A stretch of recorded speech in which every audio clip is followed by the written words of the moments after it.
Shalom Bapak Ibu Saudara yang dikasihi oleh Tuhan. Puji Tuhan, hari ini kita berjumpa kembali dalam program Renungan Keluarga Kristen. Bapak Ibu dan saudara-saudara sekalian, mari kita siapkan hati kita untuk mendengarkan firman-Nya dan kita berdoa. Mari kita berdoa. Bapa kami yang di sorga, terima kasih untuk kebaikan-Mu. Pagi ini kami bisa bangun dalam kasih setia Allah. Hari ini kami diberi kekuatan baru, menikmati hari baru dalam kasih setia-Mu. Terima kasih, Kau sungguh Bapa yang baik, Bapa yang tidak pernah meninggalkan kami. Saat kami istirahat, kami dimampukan Tuhan, kami ditolong oleh Tuhan. Bapa di sorga, kami membutuhkan firman-Mu. Engkau Allah yang dahsyat, menyampaikan firman-Mu bagi setiap kami. Hamba-Mu ini bersama Bapak Ibu dan Saudara di tempat masing-masing, kami dipimpin oleh Tuhan, kami diberkati oleh Tuhan. Berkatilah kami ya Allah, demi nama Tuhan Yesus Kristus kami mau merenungkan firman-Mu. Amin. Bapak Ibu Saudara yang dikasihi oleh Tuhan, perikop perenungan kita hari ini terambil dari Yehezkiel pasal 28 ayat yang pertama sampai dengan ayat yang ke-10. Yehezkiel 28 ayat yang pertama sampai dengan ayat yang ke-10. Mari kita memperhatikannya. Saya akan membacakan untuk Bapak Ibu Saudara dan Bapak Ibu Saudara yang lain yang bisa membaca, bisa membuka dalam Alkitabnya, dan mari kita membaca bersama-sama. Mari kita memperhatikan sabda Tuhan. Maka datanglah firman Tuhan kepadaku, hai anak manusia, katakanlah kepada Raja Tirus, beginilah firman Tuhan Allah. Karena engkau menjadi tinggi hati dan berkata, Aku adalah Allah. Aku duduk di tahta Allah di tengah-tengah lautan. Padahal engkau adalah manusia, bukanlah Allah. Walau hatimu menempatkan diri sama dengan Allah. Memang hikmatmu melebihi hikmat Daniel. Tiada rahasia yang terlindung bagimu. Dengan hikmatmu dan pengertianmu, engkau memperoleh kekayaan. Emas dan perak kau kumpulkan dalam perbendaharaanmu. Karena engkau sangat pandai berdagang, engkau memperbanyak kekayaanmu, dan karena itu engkau jadi sombong. Oleh sebab itu beginilah firman Tuhan Allah. Karena hatimu menempatkan diri sama dengan Allah, maka sungguh aku membawa orang asing melawan engkau, yaitu bangsa yang paling ganas, yang akan menghunus pedang mereka, melawan hikmatmu yang terpuja, dan semarakmu dinajiskan. Engkau diturunkannya ke lubang kubur, engkau mati seperti orang yang mati terbunuh di tengah lautan. Apakah engkau masih akan mengatakan, di hadapan pembunuhmu, aku adalah Allah? Padahal terhadap kuasa penikahmu, engkau adalah manusia, bukanlah Allah. Engkau akan mati seperti orang tak bersunat oleh tangan orang asing. Sebab aku mengatakannya, demikianlah firman Tuhan. Diberkati oleh Tuhan setiap kita yang membaca dan merenungkan firman Tuhan dalam hidup tiap-tiap hari. Bapak Ibu Saudara yang dikasihi oleh Tuhan, perikop perenungan kita hari ini adalah tentang nubuatan melawan Raja Tirus. Allah memerintahkan Yehezkiel untuk menyampaikan nubuatan ini, pesan yang harus disampaikan kepada Raja Tirus. Bapak Ibu Saudara, Tirus sebenarnya bukan milik kepunyaan Allah secara spesial. Ya, bukan seperti bangsa Israel atau bangsa Yehuda. Tapi dari bagian ini mau mengingatkan bahwa tidak ada satupun bangsa di muka bumi ini yang tidak ada di bawah kendali Tuhan, yang tidak ada di bawah kedaulatan Tuhan, tidak ada. Semuanya, raja-rajanya, pemimpin-pemimpinnya, semuanya bertanggung jawab di hadapan Tuhan. Dan apa yang ada di hati mereka, di pikiran mereka, di dalam hidup mereka, mereka dalam perhatian Allah, mereka dalam kuasa Tuhan. Apapun yang mereka lakukan tetap ada di dalam hukum-hukum Tuhan. Bapak Ibu Saudara, Tuhan sedang mengingatkan menubuatkan, menyampaikan bahwa peristiwa-peristiwa penghukuman itu akan terjadi dan akan dialami oleh Raja Tirus. Apa yang menjadi masalah dalam kehidupan Raja Tirus? Dan hal ini menjadi pelajaran buat saya dan Bapak Ibu Saudara, buat kita keluarga Kristen. Bapak Ibu Saudara, kita telah 2 hari ya belajar tentang Tirus, dengan bagaimana rakyatnya dan bagaimana kehidupan mereka, bagaimana mereka berdosa dan Tuhan menghabiskan mereka. Ini spesial kepada Raja Tirus. Seakan-akan sebenarnya sudah cukuplah ya, karena sudah 2 pasal begitu. Sudah disampaikan tentang dosa-dosa mereka. Tapi kenapa hal ini penting dan kembali ditekankan, disampaikan? Apa tujuan Tuhan? Supaya saya dan Bapak Ibu Saudara belajar bahwa Allah berdaulat, dan belajar bahwa apapun yang kita lakukan itu diperhatikan oleh Tuhan. Yang salah akan mendapatkan penghukuman, yang bertobat akan mendapatkan pengampunan. Bapak Ibu Saudara, bagaimana sebenarnya Raja Tirus ini hidup? Raja Tirus ini hidup dalam kesombongan mereka, hidup dalam kesombongannya, hidup dalam kesombongan. Raja Tirus apa yang dibanggakan sehingga dia begitu sombong?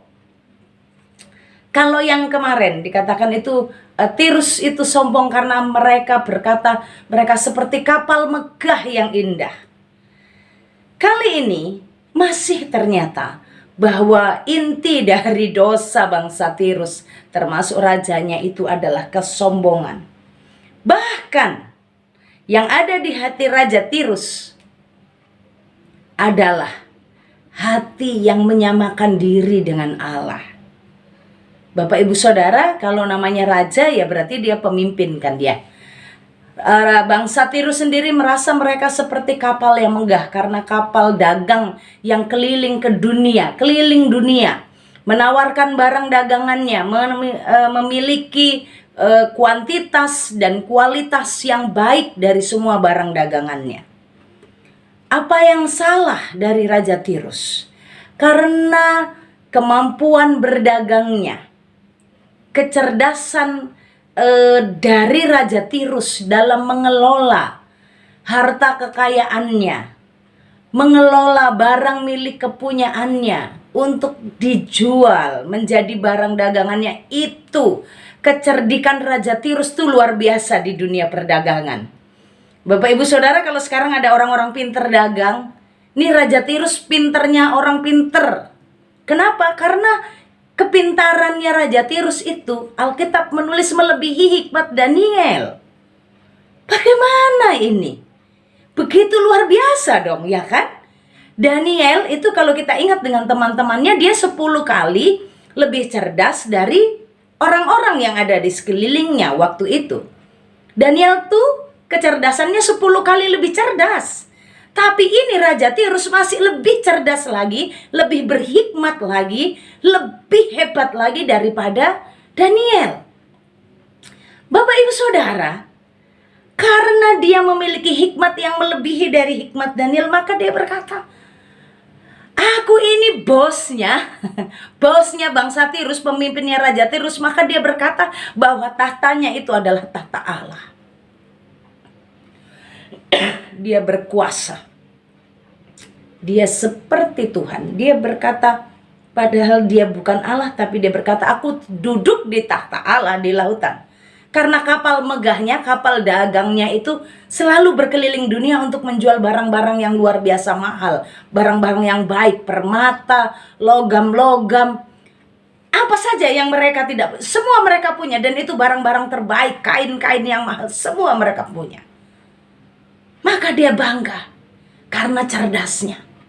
Bapak Ibu Saudara, sekarang ini masa dimana ada sesuatu perubahan ya. Ada suatu perubahan di dalam dunia akademis. Kalau pada masa mungkin sekitar 10-20 tahun lalu, banyak orang itu di dunia pendidikan ya, atau di dunia akademis, orang-orang yang bekerja, orang-orang berhikmat, atau orang-orang pintar secara akademis itu biasa mereka ambil level sarjana, lalu mereka bekerja dulu di dalam atau kalau di gereja mereka pelayanan, dan mereka menemukan masalah-masalah, mereka bergumul, mereka menemukan tantangan-tantangan pelayanan, lalu mereka upgrade dengan studi lanjut di S2. Lalu mereka melayani lagi dan mereka merasa oh ini masih perlu di-upgrade lagi baru S3. Sekarang kebanyakan ini kebanyakan bahwa anak-anak muda mengejar sekali titel akademis. Mengejar titel akademis dan akhirnya juga sudah mulai tergerus dan terseret ke sana. S1 belum pelayanan, belum kerja, langsung S2. S2 belum, karena dia merasa pintar, merasa hebat, langsung ambil S3 sehingga masih muda sudah jadi S3. Tapi tidak berbuat apa-apa.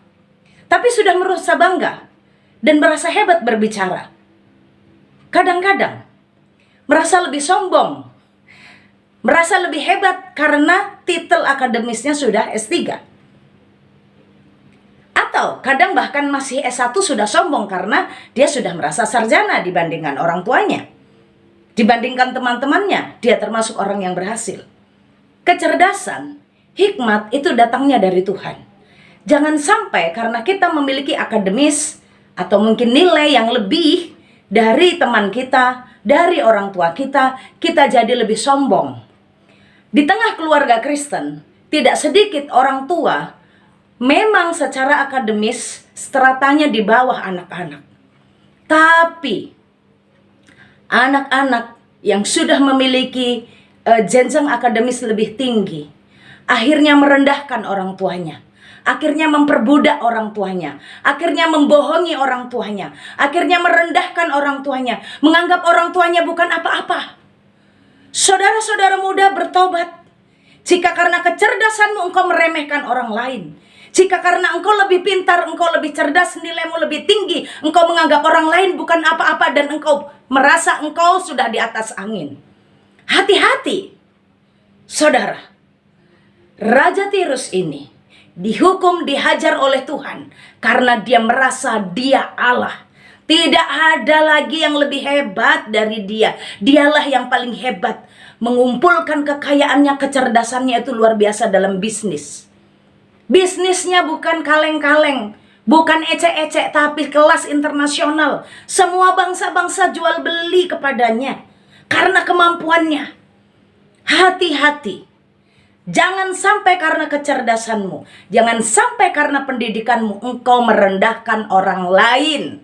Jangan engkau merasa engkau sudah di atas angin. Jangan engkau merasa engkau bisa mengatur, membohongi, engkau bisa merendahkan orang tuamu. Bertobat. Saudara, hikmat itu pemberian Allah, bukan untuk menyamakan diri dengan Allah. Jika Tuhan sudah mencabutnya, maka engkau tidak memiliki kemampuan apapun. Karena hikmat itu datangnya dari Tuhan. Keluarga Kristen, orang tua, jangan engkau juga terlalu menuankan, merajakan anak-anakmu yang sudah engkau sekolahkan lebih tinggi. Karena hakikatnya di dalam keluarga Kristen, orang tua tetap diberi otoritas oleh Tuhan, sekalipun pendidikanmu lebih rendah dari anakmu. Jangan engkau melatih mental anakmu, mental raja di rumah. Sekalipun anakmu sudah kuliah tinggi, sekolah sudah lebih hebat, tetaplah ajar untuk rendah hati. Tetap ajar mengerjakan pekerjaan di rumah. Sudah sarjana kok mak masa disuruh nyapu. Sudah S2, sudah master, mak masa disuruh cuci piring. Mama lah yang cuci piring. Atau bayarlah pembantu biar bisa bersih-bersih rumah. Gak usah lagi aku sudah hebat. Dengan pendidikanmu engkau tidak mau lagi mengerjakan pekerjaan-pekerjaan sederhana. Itu bukan urusan saya. Itu masih orang tua lah yang harus mengerjakan. Tidak ada kerendahan hati. Itu sebenarnya juga dimulai dari orang tua yang salah mengasuh. Anak boleh berpendidikan tinggi, tapi etika nol, tidak ada apa-apanya. Sekarang keluarga Kristen sudah mulai dirusak dengan hal demikian. Hati-hati. Didik anak, ajar anak. Sekalipun anak hebat, anak tetap anak. Anak harus taat melakukan apa kata firman Tuhan. Hormatilah ayahmu dan ibumu supaya lanjut umurmu, supaya engkau diberkati di bumi ini. Engkau diberkati bukan karena kecerdasanmu yang tinggi, tapi etikamu merendahkan orang tua. Saudara yang dikasihi oleh Tuhan, murid baru bisa sedikit sudah merendahkan guru. Anak baru bisa lebih sedikit sudah merendahkan orang tua. Bertobat. Hari ini, mari orang tua mulai mengajarkan anak. Jangan hanya membuat anak hidup cerdas, tapi tidak beretika, tidak punya sopan santun, tidak punya rasa hormat kepada orang tua. Tetap harus diajarkan. Setinggi apapun ilmumu, kau harus lebih taat kepada orang tua. Kenapa banyak anak pemberontak? Karena dia merasa dia lebih hebat. Kalau mamanya memberikan nasihat, mama sekolah apa? Bapak sekolah apa? Ngerti apa bapak? Aku ini loh yang sudah kuliah. Bapak mama kan gak pernah kuliah. Saudara yang dikasih oleh Tuhan, jangan sampai di kantor juga saudara merendahkan pimpinanmu. Karena mungkin secara akademis dia hanya lulus SMA atau S1. Sedangkan engkau S2 atau S3.